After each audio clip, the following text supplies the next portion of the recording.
सभी को राम नाम। मैं हूं अंकित सिंह। कई लोग मैरिज सर्टिफिकेट के लिए अप्लाई करते हैं और उसके लिए पहले जो कागज़ों की आवश्यकता होती थी उसमें आधार कार्ड, हाई स्कूल इंटर की मार्कशीट और 2 गवाहों की आवश्यकता पड़ती थी। लेकिन अब उत्तर प्रदेश सरकार के द्वारा निबंधन विभाग को यह आदेश जारी किया गया जिसके अंतर्गत अब मैरिज सर्टिफिकेट बनवाने के लिए आवेदनकर्ता को इन कागज़ों के साथ साथ अपने दहेज की एक शपथ पत्र भी बनवा कर देना होगा कि आखिर उन्होंने क्या क्या दहेज लिया है, जिस पर कई एक लोग तंज कस रहे हैं, कह रहे हैं कि दहेज तो लेना ही गैर कानूनी है, उसके बाद फिर इसका एक सरकारी शपथ पत्र आखिर क्यों लिया जा रहा है।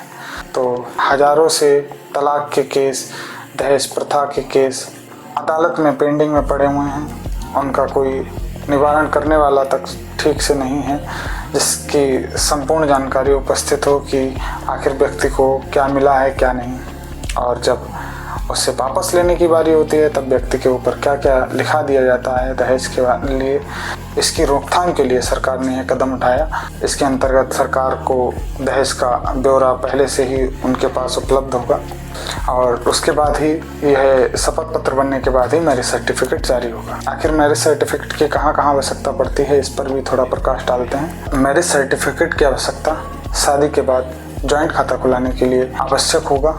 उसके साथ ही जब पासपोर्ट के लिए आप अप्लाई करेंगे तब मैरिज सर्टिफिकेट की आवश्यकता होगी, और जब शादी के बाद आप बीमा कराएंगे उसमें मैरिज सर्टिफिकेट की आवश्यकता होगी। दंपति ट्रैवल वीज़ा या किसी देश का स्थायी वीज़ा की जब आप आवेदन करेंगे तो उसके लिए भी इस सर्टिफिकेट की आवश्यकता पड़ेगी। और जो महिला शादी के बाद अपना सरनेम नहीं बदलना चाहती और तो ऐसे में सरकारी सुविधाओं के लाभ के लिए उसे मैरिज सर्टिफिकेट की आवश्यकता पड़ेगी। और शादी के बाद किसी नेशनल बैंक में लोन के लिए अप्लाई करने के लिए भी मैरिज सर्टिफिकेट की आवश्यकता होगी। तो विभिन्न कार्यों में मैरिज सर्टिफिकेट की आवश्यकता पड़ेगी शादी के बाद, इसीलिए मैरिज सर्टिफिकेट आवश्यक हो जाएगा। और जब तलाक की स्थिति आती है तब उस स्थिति में तलाक लेने के लिए भी मैरिज सर्टिफिकेट की आवश्यकता पड़ेगी। तो कह सकते हैं कि अब विभिन्न कार्यों में मैरिज सर्टिफिकेट आवश्यक होता चला जा रहा है।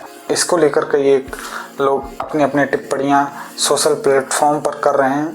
आइए उन टिप्पणियों पर भी नज़र डालते हैं। तो एक लोगों ने इस पर प्रतिक्रिया दी, बिल्कुल सही, इससे समाज में दहेज लेने देने पर शायद रोकथाम लगे। और दूसरी प्रतिक्रिया है, यूपी की नवविवाहिता महिलाओं के मंगलसूत्र पर योगी जी की नज़र पड़ चुकी है। अब यही नज़र आसाम, गुजरात, छत्तीसगढ़, मध्य प्रदेश, बिहार, महाराष्ट्र, गोवा में भी शादी करने जा रही लड़कियों के मंगलसूत्र पर भाजपाई मुख्यमंत्रियों की नज़र पड़ने वाली है। ये भाई कहीं भी बस राजनीति व्यक्ति ढूंढता है और यही प्रयत्न करता है कि कोई भी ऐसा मुद्दा जो वाकई में राजनीति का मुद्दा बनने के लायक नहीं है लेकिन उसे भी ज़बरदस्ती राजनीति का मुद्दा बनाया जाए। एक भाई ने कमेंट किया है, और मुझे लगा था कि दहेज लेना देना अपराध है। इन्होंने भी इसी बात पर सवाल उठाया कि आखिर दहेज एक तरफ लेना मना है और दूसरी तरफ फिर दहेज का शपथ पत्र कैसे लगाया जा रहा है। एक भाई ने कमेंट किया, दहेज उत्पीड़न के मुकदमे लगने खत्म हो जाएं, ऐसा कुछ बताओ, आए दिन हर छोटी बात पर दहेज के मुकदमे लग रहे हैं। इन्होंने एक सोशल जो इशू है उसे उठाने की कोशिश की। और उसके बाद एक कमेंट आया है, दहेज लेना देना दोनों गैर कानूनी है और अब शादी में मिले दहेज की जानकारी मुहैया करानी होगी। शायद उस पर भी 28% GST लगाने का मन हो। ये भाई GST से कुछ ज़्यादा ही परेशान हैं, तो इन्होंने यहाँ पर भी उसी पर तंज कसा है। एक कमेंट आया है, मतलब दहेज लेने के लिए सरकार कह रही है।